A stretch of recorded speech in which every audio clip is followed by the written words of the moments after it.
tiene es el momento en que se registra una fuerte explosión en la capital libanesa, en un almacén del puerto de Beirut. Imágenes publicadas en redes sociales muestran la magnitud del hecho.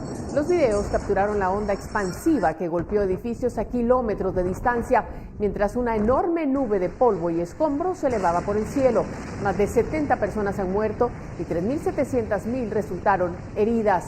En instantes, todos los detalles.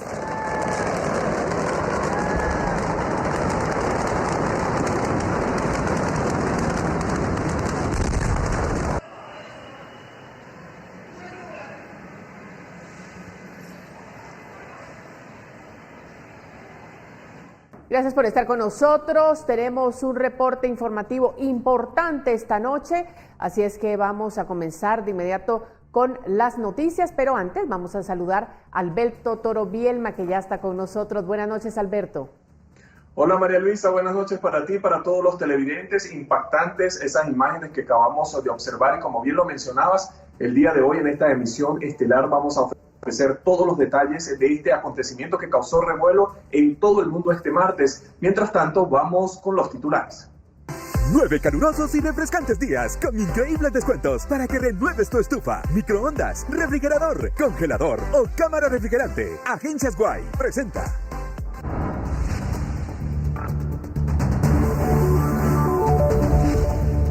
En medio de la pandemia, Mixco, el segundo municipio del departamento de Guatemala con más contagios, celebra sus 494 años de fundación y realizan actividad religiosa. El encajonamiento del coronavirus será la estrategia para controlar la epidemia, señaló Edwin Asturias, director de la COPRECOVID. ¿De qué se trata? Hoy los detalles.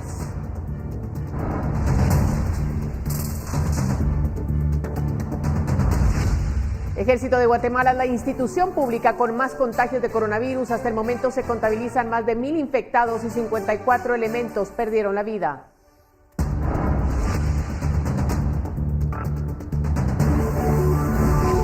Buscan identificar que beneficiados del bono familia no tengan vínculos con redes de extorsionistas o que los fondos no se orienten a personas políticamente expuestas.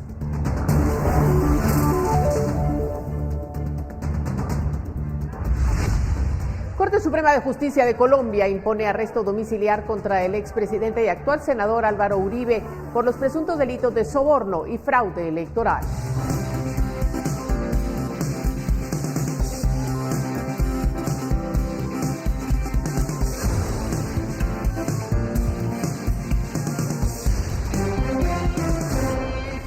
Calurosos y refrescantes días con increíbles descuentos para que renueves tu estufa, microondas, refrigerador, congelador o cámara refrigerante. Agencias Guay presentó.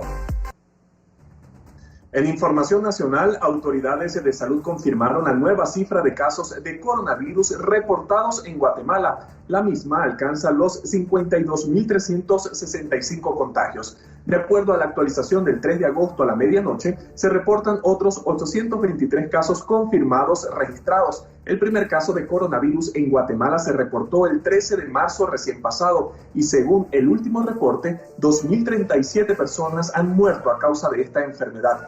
Durante el 3 de agosto se reportaron 24 decesos. Según Salud, en las últimas horas se han efectuado 3.339 pruebas para detectar el coronavirus. Los casos recuperados estimados suman 40.285. Finalmente, los casos activos son 10.043.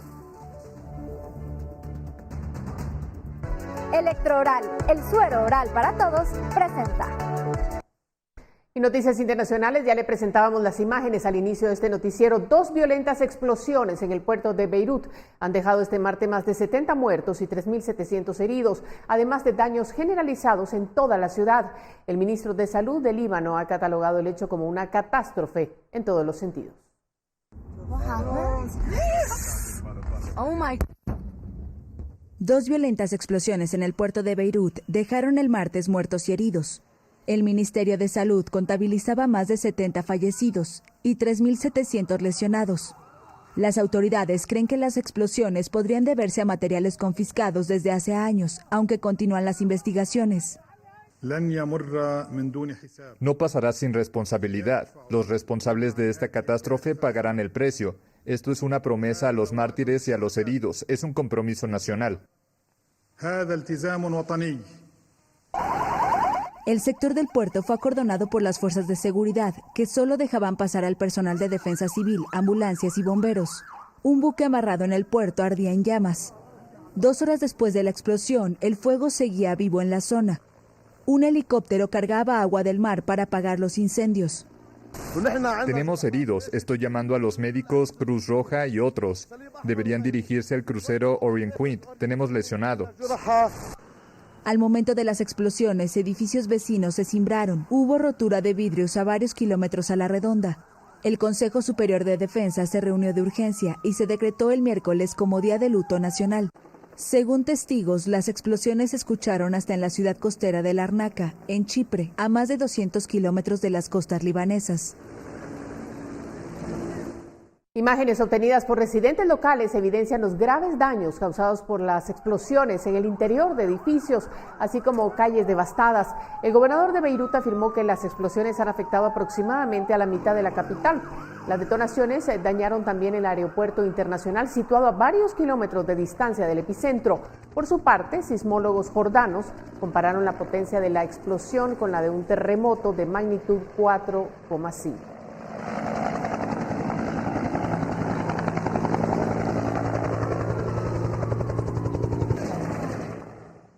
Y a propósito de esta información, el Consejo Superior de Defensa del Líbano ha anunciado que Beirut es una zona de desastre tras los daños provocados por las explosiones de una magnitud sin precedentes en todos los barrios de la ciudad. El Consejo recomienda al gobierno decretar el estado de urgencia después que se declarara Día de Luto Nacional.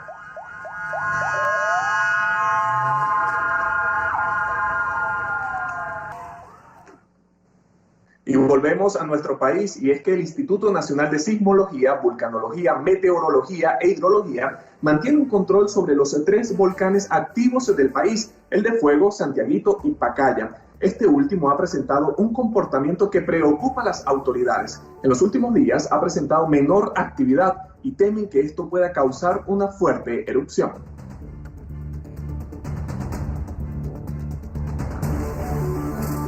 Seguimos en nuestro país porque el INSIBUME reportó también este martes un temblor que fue sensible en gran parte del país y que ocurrió a las 13 horas con 17 minutos con magnitud 4.6. Tuvo epicentro en el Pacífico frente a las costas del semillero Tiquizate-Escuintla. Según reportes, este fue sensible en Escuintla, Retaluleu, Suchitepeques, Quetzaltenango, la capital, Chimaltenango y otros departamentos centrales. Socorristas no tienen reporte de daños o de personas heridas.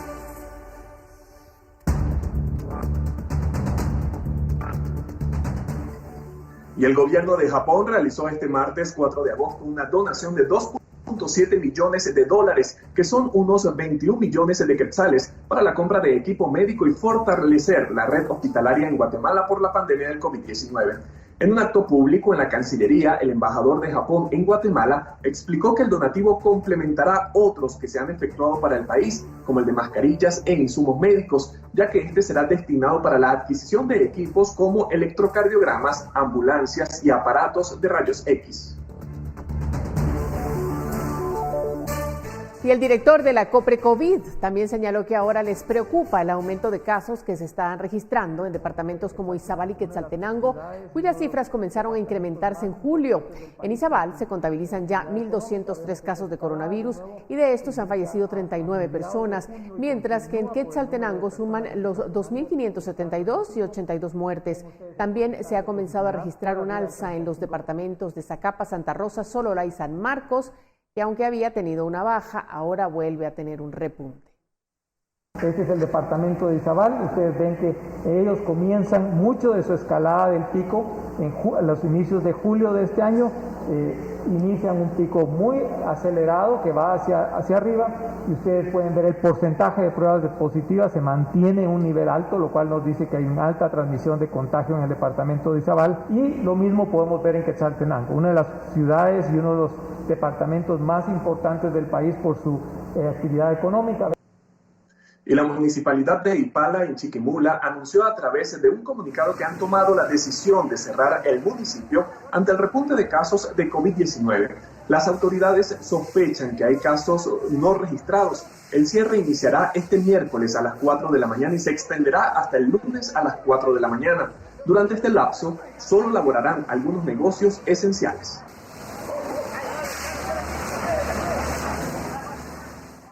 Mire, cuarentena, aislamiento, rastreo y pruebas son las claves para la nueva estrategia que busca implementar la Comisión Presidencial de Atención al COVID-19. El encajonamiento del coronavirus será la estrategia para controlar la epidemia, señaló Edwin Asturias, director de la COPRECOVID, señalando que esto se debe a que ahora el contagio comunitario está diseminado y están trabajando para rastrear a los contactos, algo que será clave para la detección de casos. Es tratar de trabajar a ese nivel donde la población está y tratar de aislar a esas personas en su casa, de manera que evitemos el contagio comunitario. El contagio comunitario ahora es muy diseminado, ya como vemos está ocurriendo en casi todos los municipios del país y lo que tenemos que tratar de hacer es tratar de identificar esos casos lo antes posible, ir a rastrear a sus contactos. Asturias explicó que el virus se incuba entre los 2 y 14 días. No obstante, el promedio es de 5 días y durante ese tiempo esa persona no tiene síntomas, es decir, no puede contagiar. En una gráfica adaptada de la Universidad Johns Hopkins se señala que 2 días antes de que el afectado comience con síntomas, la enfermedad será contagiosa, así como del día 3 al 10 después de tenerlos. Además, refiere que la segunda semana la enfermedad suele ser más severa o incluso crítica para el paciente. El comisionado mencionó que próximamente presentarán un estudio con relación a la tasa de mortalidad del virus por departamento, ya que el patrón no es distinto a otros países, en donde los adultos mayores son afectados, sino que en el caso de Guatemala cuenta con un alto porcentaje de población joven. Sobre todo porque la distribución de la pobreza, la desnutrición y además la capacidad de llegar a los servicios de salud es muy distinta en cada departamento del país. Con imágenes de Fernando Cabrera, reportó para Noticiero Guatevisión, Andrea Domínguez. Y mientras avanzan los casos de coronavirus, el Ministerio de Salud asegura que se encuentran adquiriendo más pruebas. Ya han autorizado a 31 laboratorios privados para realizarlas. De la enfermedad en Guatemala, la cartera ha tenido que coordinar con laboratorios privados para que puedan hacer los exámenes y trasladar los resultados a la base oficial de datos. Según el ministerio, en total 31 laboratorios han sido habilitados en el país, de los cuales 20 están en el departamento de Guatemala. En San Marcos, Quiché, Quetzaltenango y Zacatepeque se ubican 2 en cada departamento, mientras que en Sololá, Chiquimula e Izabal se ha habilitado a un laboratorio en cada uno. El costo de las pruebas entre laboratorio es diferente. Algunas de antígeno están entre los 350 y 600 quetzales, mientras que las de PCR van desde los 1.375 a los 4.000 quetzales, pero las más caras están en el área metropolitana versus el interior del país, donde su costo suele ser la mitad. La prueba PCR identifica rápidamente COVID-19 y otros 21 patógenos virales y bacterianos. Su precio es de 3.200 quetzales. Y la prueba antígeno, que se recomienda realizarla cuando se presentan síntomas, tiene un precio de 400 quetzales. Tenemos un antígeno, este le está costando 340, está saliendo en 2 horas aproximadamente. También le tenemos un PCR Firmalray, este le está costando 3.285. Sin embargo, y pese a que el Estado del Ministerio de Salud recopila el nombre de los laboratorios habilitados y sus direcciones, algunos lo redireccionan a otros laboratorios e incluso a hospitales privados cuando se les realiza la llamada. Ante el costo de estas pruebas, según señaló el director de la COPRECOVID, el Ministerio de Salud no puede establecer precios al sector privado. Ni tampoco puede ordenarle necesariamente su sistema de costos y precios. Lo que sí puede hacer el Ministerio de Salud es denunciar si existe un sobreaumento de los precios, y eso es una cuestión que el Ministerio ya ha hecho a través del trabajo que se estaba haciendo en términos de dar un tope de precios. Con imágenes de Fernando Cabrera, reportó para Noticiero Guatevisión, Andrea Domínguez. Electrooral, el suero oral para todos, presentó. Bueno, ahora vamos a presentarle esta gráfica que corresponde a los casos confirmados por fecha de tomas de muestra desde el 14 de febrero al 30 de julio. En ella se evidencia que desde la primera semana de junio al 30 de ese mismo mes, el país comenzó a tener una escalada. siendo el 30 el día con más casos. Sin embargo, desde julio se comenzó a ver una baja. Por ello es que, según el director de la COPRECOVID, se decide abrir el país, pues los casos han ido en disminución.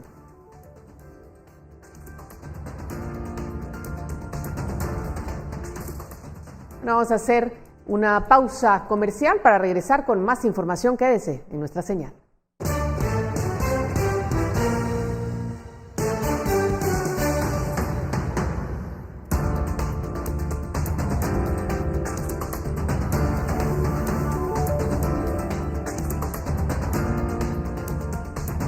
En medio de la pandemia, Misco celebra sus 494 años de fundación y realizan una actividad religiosa. Ya volvemos.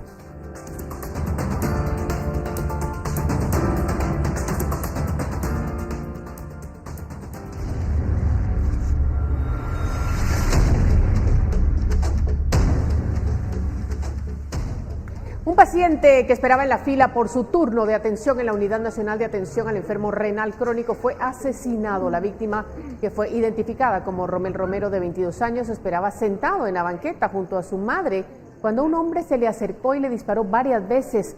Aura Gaitán, su madre, explicó a las autoridades que tenían 3 horas de estar esperando su turno en una ERC cuando ocurrió el ataque.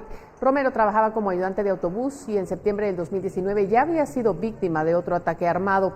En el lugar, los demás pacientes siguen esperando su turno para ser atendidos, mientras el Ministerio Público hace el trabajo para retirar el cadáver.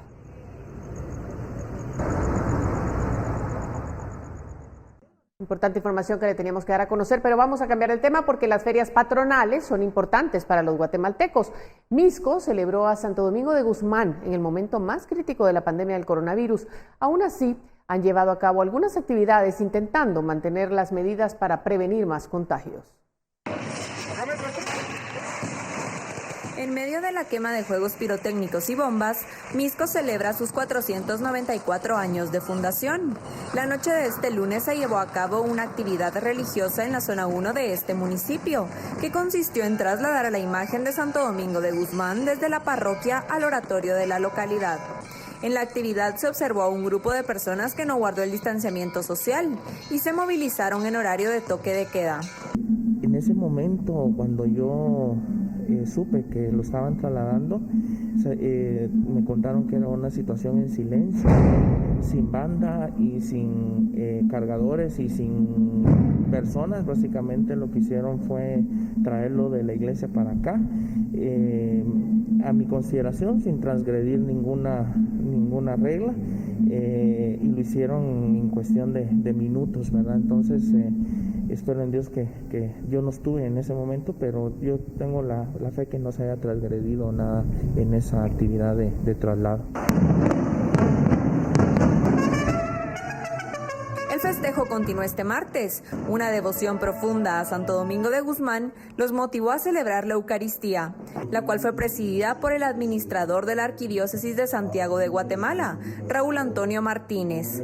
Para celebrar esta misa en honor de Santo Domingo, siempre la fiesta patronal es importante en los pueblos. Para otra gente tal vez no, pero en la parte de los pueblos sí es una cosa importante, la misa. Debido a que en Guatemala la pandemia se encuentra en un punto crítico, en las nuevas disposiciones presidenciales se incluye que los municipios que están en alerta roja y anaranjada no pueden celebrar misas y servicios religiosos. Monseñor Martínez indicó que, en su opinión, estas actividades nunca debieron suspenderse. Yo creo que es una cosa que nunca la debimos de haber cerrado, si me lo pregunta personalmente. Y yo creo que esa es una cosa en la que en la vida se van haciendo las cosas. No, porque así parecen que las cosas están en manos de una sola persona, genera una cosa, no, yo creo que hay lugares donde la apertura es difícil, ya va a ser muy compleja, no se puede hacer en el momento. Los fieles se hicieron presentes en el oratorio de Santo Domingo de Guzmán y, aunque no se les permitió el ingreso, pudieron participar de la Eucaristía desde la calle. No se lograron cumplir las medidas para prevenir la propagación del COVID-19.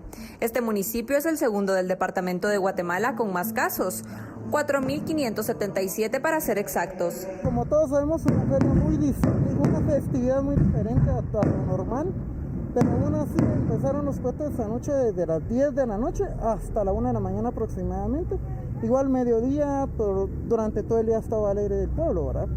O sea, tratando de guardar la distancia de las personas, pero es casi imposible.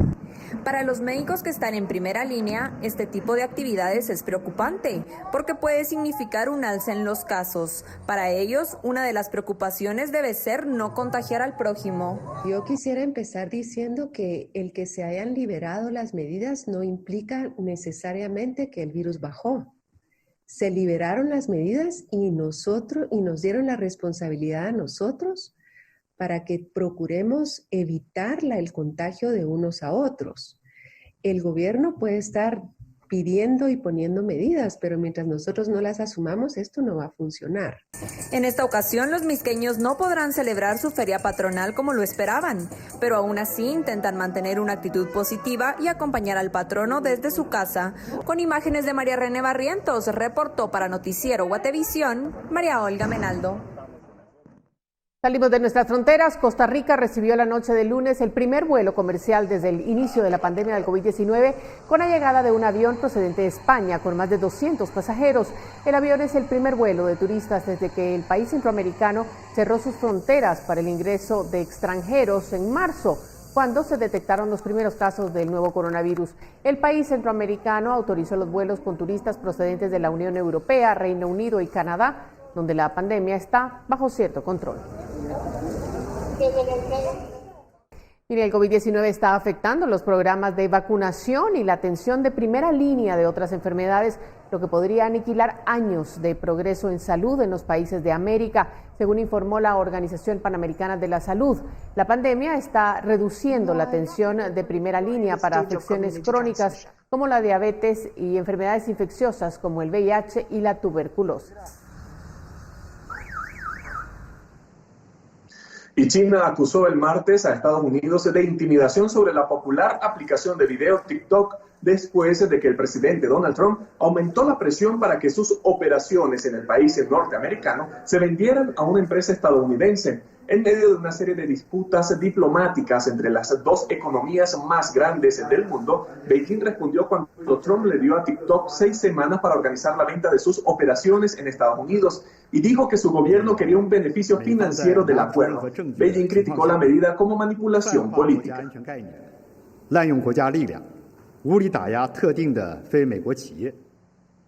Y después de que trascendiera la noticia de que el rey emérito Juan Carlos I de España había decidido trasladar su residencia fuera del país, varios medios españoles se dieron por confirmado que se encuentra en República Dominicana y que se había marchado solo sin la compañía de su esposa, la reina Sofía. Sin embargo, la Dirección General de Migración de República Dominicana informa que no tiene registro del ingreso del rey emérito español Juan Carlos I al país caribeño. La aclaración se da en medio de las especulaciones que han surgido sobre el paradero del exmonarca español, siendo República Dominicana, además de Portugal, las opciones que surgieron en los medios. En nuestro continente, el expresidente y senador Álvaro Uribe, el político más influyente de Colombia en este siglo, anunció este martes que la justicia ordenó su captura dentro del proceso que le sigue por manipulación de testigos contra su opositor, Iván Cepeda. Orden de captura para Álvaro Uribe. El expresidente y actual senador de Colombia anunció el martes en Twitter que la justicia ordenó su detención como parte del proceso en su contra por manipulación de testigos contra un opositor. El exmandatario no precisó si la decisión, que corresponde a la Corte Suprema, implica su traslado a una cárcel o si se trata de una orden de arresto domiciliario. Uribe es investigado por manipulación de testigos en su calidad de senador, que podría llevarlo a juicio por los delitos relacionados de soborno y fraude procesal, que son castigados con unos 8 años de cárcel. El influyente político había sido interrogado por los jueces en octubre pasado, después de verse involucrado en un giro insospechado de la justicia. En 2012, Uribe presentó una denuncia contra el senador de izquierda, Iván Cepeda, por un supuesto complot en su contra apoyado en testimonios falsos. El expresidente sostiene que Cepeda contactó a exparamilitares presos para que lo involucraran en actividades criminales de los grupos de ultraderecha, que combatieron a sangre y fuego a las guerrillas izquierdistas.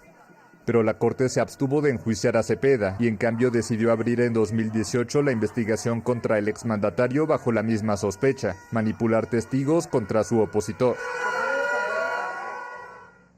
Y el INASIF confirmó que los cadáveres encontrados en una avioneta incendiada el 4 de diciembre pasado en Sayachen, Petén, son de 2 hombres de 25 a 60 años. Según el diario La Nueva Prensa de Colombia, una de estas víctimas mortales sería Samuel David Niño Cataño, un piloto aviador colombiano que está desaparecido desde diciembre de 2019. El INASIF entregó al Ministerio Público las huellas genéticas de ambas víctimas para continuar con el proceso de identificación. Reportes de prensa de aquel país informan que pudo haber muerto en Guatemala durante un accidente aéreo transportando cocaína. Según el diario La Nueva Prensa, David Niño fue en 2018 piloto de la campaña del actual presidente colombiano Iván Duque y también movilizó a Álvaro Uribe, expresidente de esa nación, y contra quien hoy la Corte Suprema de su país ordenó la captura en un caso de espionaje a testigos.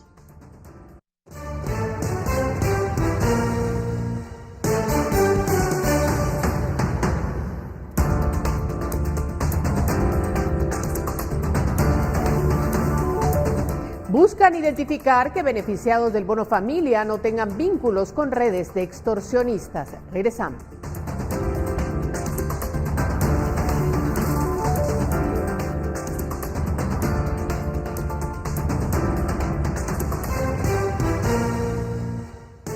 Continuamos con más información y muy importante que llegue ya Pamela Valdés con el pronóstico del clima. Buenas noches.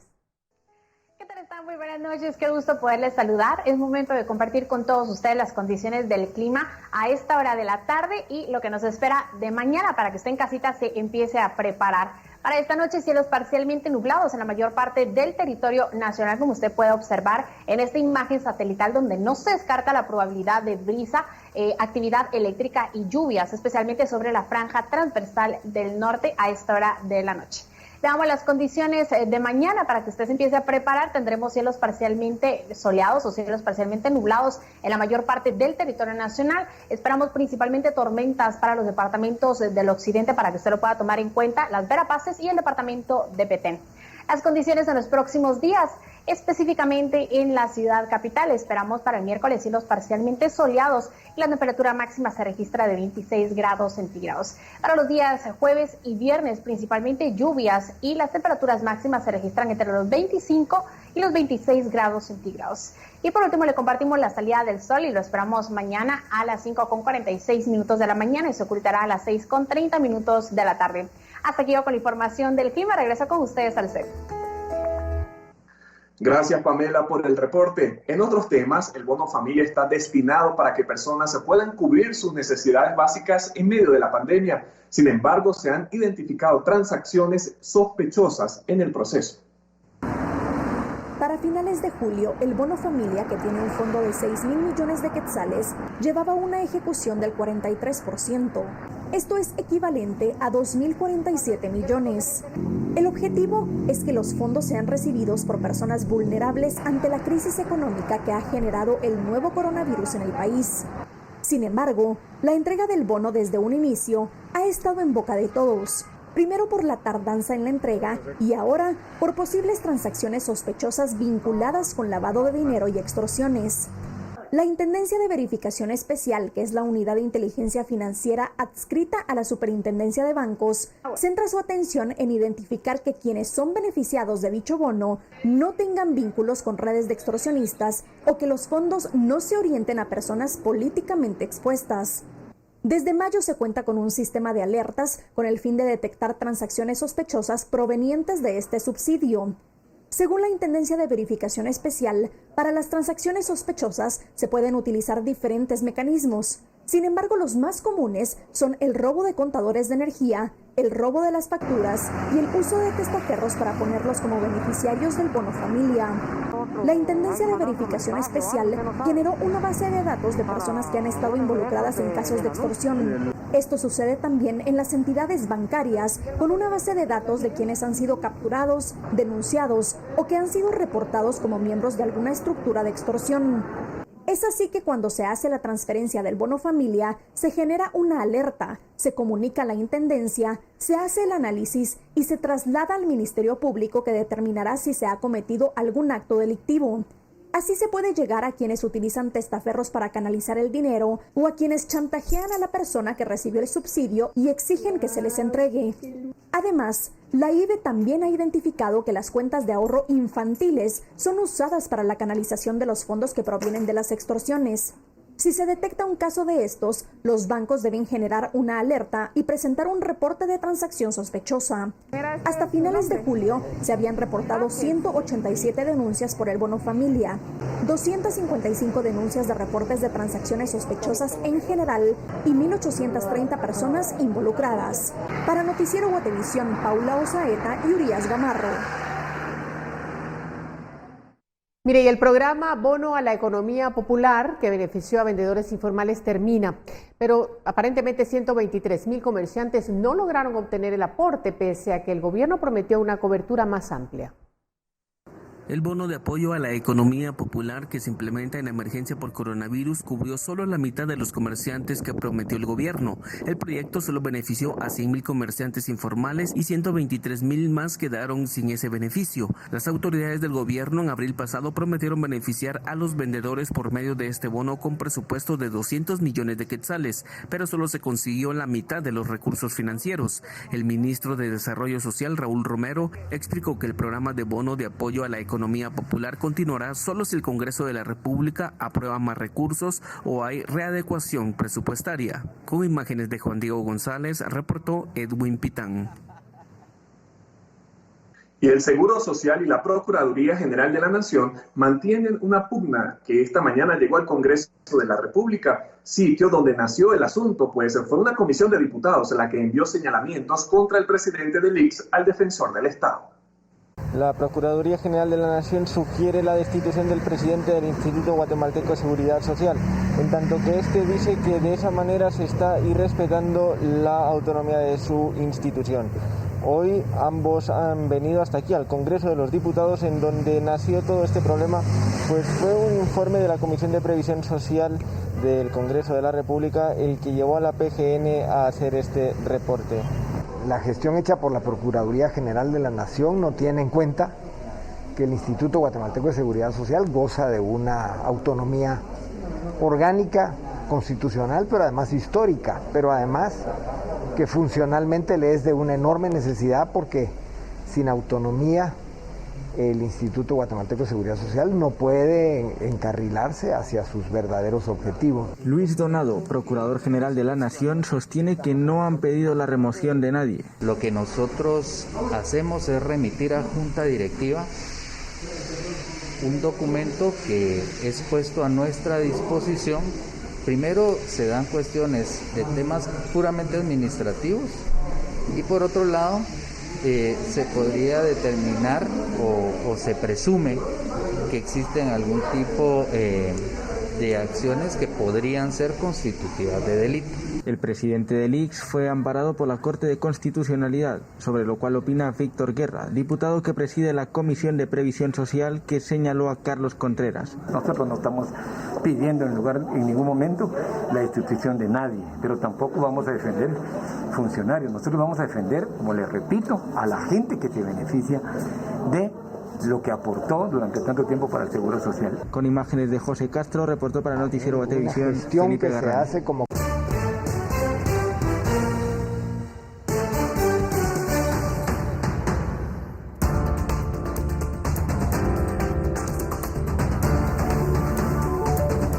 Ayer le dábamos a conocer imágenes donde la FESI capta a Daniela Beltranena, quien se encontraba en arresto domiciliario en un centro comercial.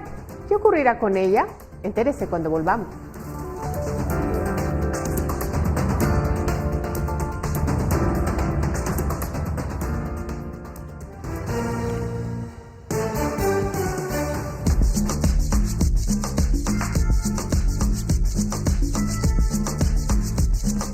Yolo de Van Trapp presenta.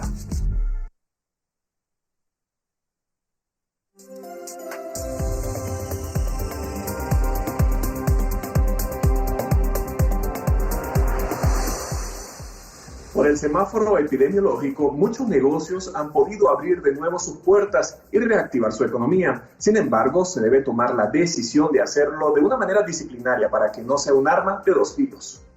Guatemala poco a poco está reactivando la economía, aunque esto venga acompañado del temor de un repunte en los contagios. El país tiene una pérdida de 104,000 empleos y alrededor de 2,000 millones de dólares en ventas. Para muchos, la reactivación es una luz al final del túnel. Sin embargo, para tener un regreso positivo, reactivando empleos, generando ingresos y evitando contagios, se necesita el involucramiento de todos. Tenemos dos principales, ejes que tenemos que evaluar, que es el impacto sobre la vida de las personas y directamente también la parte de lo que es el impacto sobre el nivel económico, ¿no? Entonces, cuando hablamos de el impacto en la vida de las personas, estamos hablando de, ofrecer en una primera etapa equipos de protección, mascarillas, eventualmente también procesos de sanitización en las oficinas, y esto gradualmente va subiendo hasta eventualmente eliminar completamente el posible riesgo que es, de alguna forma, eliminar el contacto físico. Manpower Group elaboró una pirámide que muestra las estrategias para una reapertura controlada. Se empieza con la protección del trabajador, cambiar la manera en que la gente trabaja, aislar a la gente de riesgo, reemplazar el riesgo y remover físicamente el riesgo, esto con el teletrabajo. Además, Soto recomienda un regreso donde la innovación predomine. Eso será parte de la nueva normalidad. La nueva normalidad nos va a ir empujando a invertir en estos procesos también, como decía, de digitalización, automatización o incluso en términos de inteligencia de las cosas. También vamos a ir viendo que nuestro proceso de aprendizaje e interacción va a ir cambiando naturalmente. Para Noticiero Guatevisión, Paula Osaeta. Y el turismo ha sido uno de los sectores más afectados por el cierre parcial de la actividad económica, especialmente la industria hotelera. Hoy, el semáforo de la reapertura les permite retornar, aunque de manera paulatina, al movimiento habitual, para lo que se han preparado con protocolos y nuevas medidas. Habitación para 2 personas, pasillos acogedores, patio colonial al centro. Todas estas características vuelven a estar en el centro de la oferta turística de Ciudad de Guatemala, pues con el semáforo de reapertura, incluso en el color rojo se permite el retorno de la actividad hotelera. El protocolo ya está servido. Es un fruto de un esfuerzo público y privado. El lado público por el lado del INGUAT y el Ministerio de Salud, y el lado privado por de parte de la Cámara de Turismo, de la Comisión de Agexport de Turismo. Así lo explica el presidente de la Asociación de Pequeños Hoteles de Guatemala, y así lo ponen en práctica los propios hoteleros. Solo se aceptan a 2 huéspedes por habitación, nada más. Afuera de la habitación se les ponen unas mesitas y ellos salen a recoger su alimentación.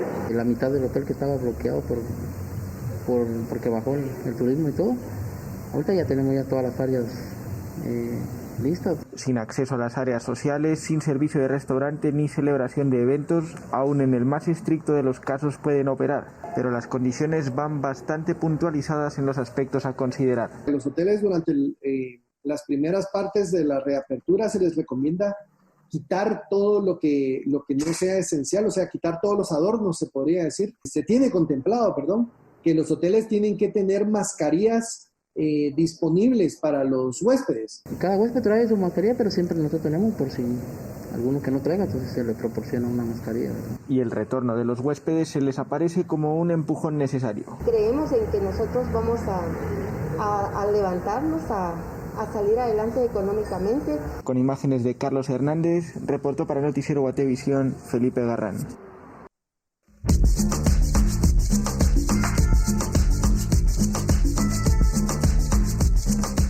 Yolo de Van Trapp presentó. Pasamos a temas de justicia porque aunque Daniela Beltranena contravino la medida sustitutiva que se le otorgó por razones médicas, el juzgado que lleva su caso decidió no revocársela, al menos de momento, tras considerar la situación nacional a raíz de la pandemia por el COVID-19.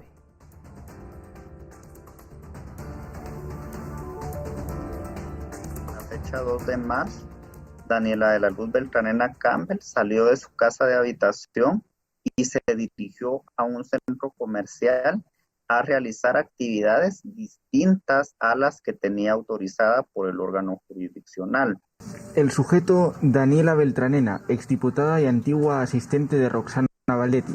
El órgano jurisdiccional, Juzgado de Mayor Riesgo B, presidido por Miguel Ángel Gálvez. Los hechos. Por motivos de salud, a Daniela Beltranena se le concedió arresto domiciliario como medida sustitutiva el 12 de septiembre de 2018, luego de 2 años, 2 meses y 28 días en la cárcel de la Brigada Mariscal Zavala. Pero las cámaras de seguridad de un centro comercial la captaron infringiendo tal disposición. ¿Qué procede? Haber violado esta disposición de un arresto domiciliario sí tendría consecuencia porque es un delito de desobediencia. Le revocan la medida, pierde la fianza y lo regresan al bote. Esa es la explicación de un abogado penalista. Sin embargo, la disposición del juez ha sido otra. Por temas que van más allá de lo que estrictamente establece la ley, temas de humanidad, temas de salud, el juzgador sopesó tanto el tema de la legalidad con el tema de lo que representa la pandemia.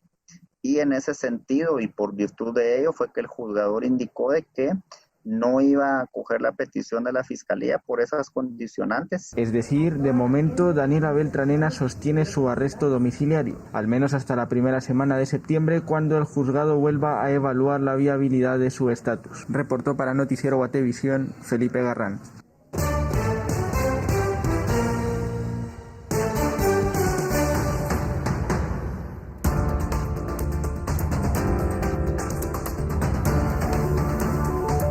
El Ejército de Guatemala es la institución pública con más contagios de coronavirus, con 1.022 casos positivos. Regresamos con más información.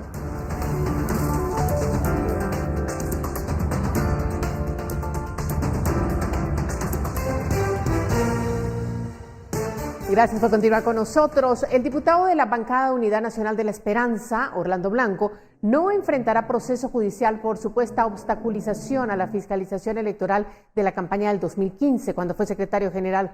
Blanco evitó ser procesado porque la Corte de Constitucionalidad rechazó en definitiva un amparo que presentó la Fiscalía de Delitos Electorales del Ministerio Público. La Fiscalía señala que la agrupación política usó horas de vuelo con helicópteros de Guatemala Sociedad Anónima, pero la investigación determinó que las empresas Maarib S.A. y Vieno S.A. no pagaron por ese servicio. En cambio, la SAT determinó que quienes pagaron el dinero a helicópteros de Guatemala fueron Jack David y Estuardo Vargas Núñez, pero no fueron reportados como aportes de financistas, sino que recayó en el rubro de aportes anónimos. Ustedes que ya analizaron el tema.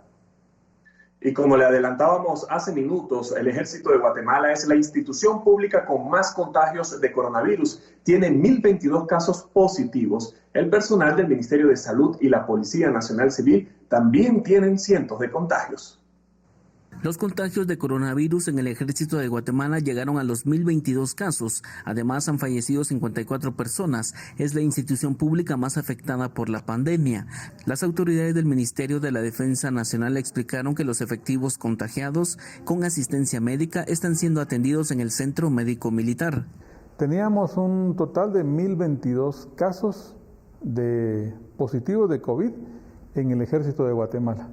De esos hay 441 activos, 581 recuperados y también tenemos 103 casos que están sospechosos y también 40 fallecidos. Pero de esos 40 fallecidos me gustaría hacer la diferencia de que 3 son de la Fuerza Permanente y 37 son personal jubilado del Ejército. ¿Cómo se han contagiado los soldados del Ejército de Guatemala?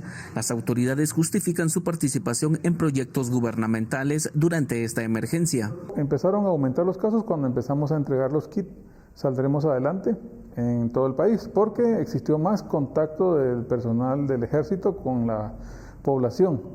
Ahí empezaron los contactos. Luego podría yo mencionarle un caso concreto, fue la tormenta Amanda, que Se llevaron a cabo una serie de operaciones de asistencia humanitaria.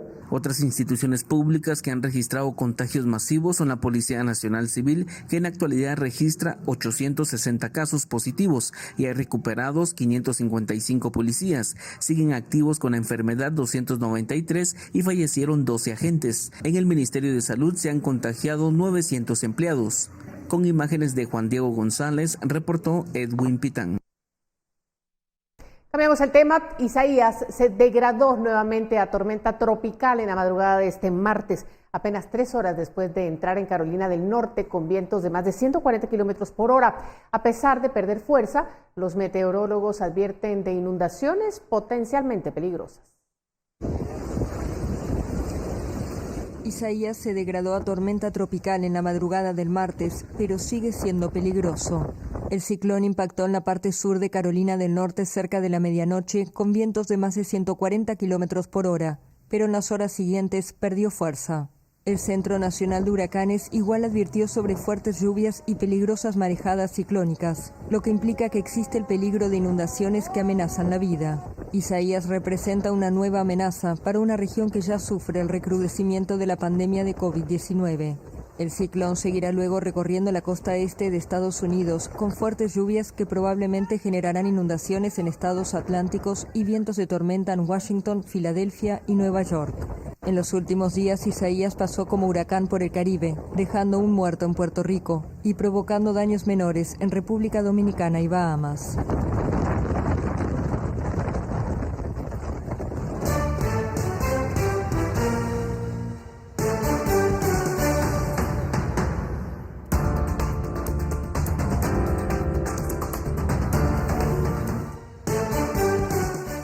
Continuamos. En el Parque de la Industria, muchos guatemaltecos han colocado mensajes de fe y ánimo para pacientes y médicos.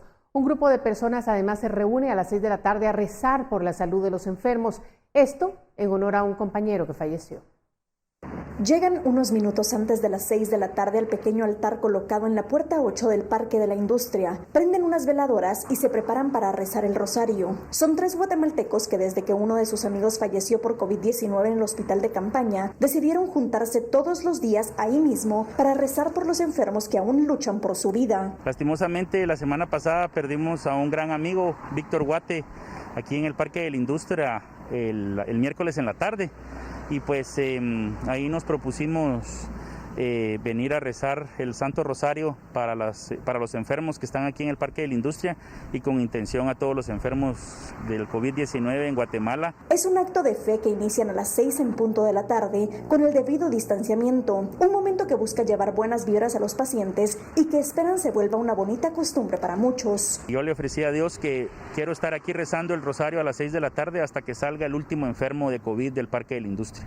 Y mi sueño es que nos unamos en oración, que podamos hacer una cadena de oración y que le demos la vuelta al Parque de la Industria para que los pacientes que están aquí adentro sepan que los guatemaltecos estamos con ellos y no los hemos olvidado y no los vamos a olvidar. Muchas personas han decidido quedarse en casa para protegerse del virus, pero eso no es impedimento para que puedan unirse a estos guatemaltecos, pues sus rezos los transmiten en vivo a las 6 de la tarde en la página de Facebook Santo Rosario para enfermos del COVID-19. Para Noticiero Guatevisión, Paula Osaeta y Byron García. Bueno, y a continuación, en el segmento de Cultura y Espectáculos, vamos a conocer al cantante de música urbana Kenneth, un artista guatemalteco que con solo 16 años estrenó su sencillo titulado Cuando te perdí.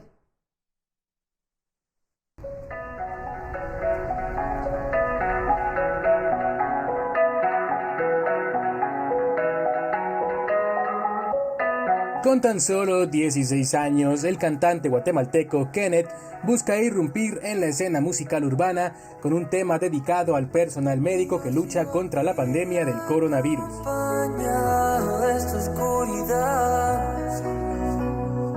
El nombre de la canción que estoy lanzando es Cuando te perdí. Es una canción dedicada a todos los médicos, al personal médico más que todo.